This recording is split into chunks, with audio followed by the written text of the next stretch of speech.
Listen, not every piece of media is going to hit the way an artist meant it to. Despite going through multiple phases of writing, editing, and recording or shooting, some of our favorite shows and songs have made recent attempts to rewrite their own history. This is a term I like to call the post-release edit, where for whatever reason, a piece of media is retroactively edited after it has already been released. As we delve deeper and deeper into the digital infrastructure of streaming through services like Spotify and Netflix, this problem will likely only get more common as less people purchase physical media. Here are some prime examples of the post-release edit. Taylor Swift released her hotly anticipated 10th studio album titled Midnights just a few weeks ago. Alongside the album's release, she debuted the music video for the record's lead single called Anti-Hero. In it, Swift visits her deepest fears, guided by a darker version of herself that she identifies as the problem. In the original cut of the video, Swift steps on a scale that simply reads fat, a nod to her struggles with an eating disorder. However, after some backlash from a vocal group who believed that the scene was fatphobic, Swift's team edited out the shot of the scale itself. Stranger Things released its 4th season this past summer. Stranger Things 4 takes place throughout the spring of 1986, and Mike, Elle, and Will visit a roller rink on March 22nd. But in season 2, we learn that Will's birthday is on March 22nd. Do you know what March 22nd is? It's your birthday. Weird that it's never brought up by Elle and Mike.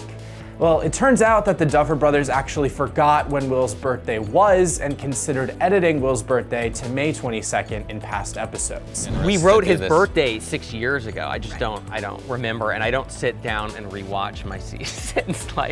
I don't know last time I saw season 2.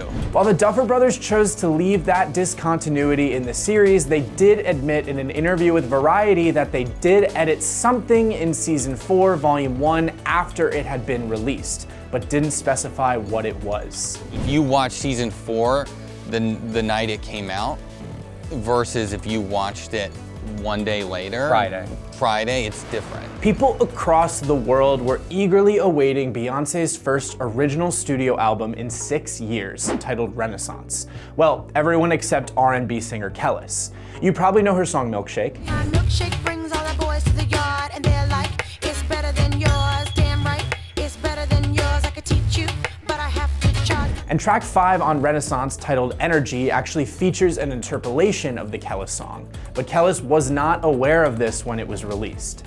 The singer expressed her discontent on Instagram, accusing Beyonce and Pharrell of theft. It's frustrating. I have the right to be frustrated. Why? Because no one had the human decency to call and be like, yo, hey, would like to use your record, which by the way, the reason I'm annoyed is because I know it was on purpose. The sample was then removed from the song, but it can still be heard on the album's vinyl pressings, which obviously can't be edited. Netflix's 13 Reasons Why is a highly controversial show, depicting the fallout of Hannah Baker, a teenage girl who dies by suicide. The end of the show's first season sheds more light on the circumstances leading up to Hannah's death, as well as an incredibly graphic scene where she dies by suicide. Netflix removed the scene over 2 years after the season was released in 2017, following a ton of public backlash and research from the American Academy of Child and Adolescent Psychiatry, who found a link between an uptick in suicides following the show's release. This is all an interesting conundrum, and it can all be boiled down to the way we consume media. Over the last 10 years, we have almost completely shifted to listening and watching via streaming services. When's the last time you purchased physical media, like a CD, a DVD, or a Blu-ray? All that to say, it's a lot easier to retroactively edit a digital copy as opposed to issuing an entirely new piece of physical media. Succumbing to criticism and changing media is usually unnecessary, like the example of changing Will's birthday. And it begs the question, where's the line? What warrants keeping something controversial in versus taking it out? Don't forget to subscribe to our channel and check out other Gizmodo videos here on YouTube.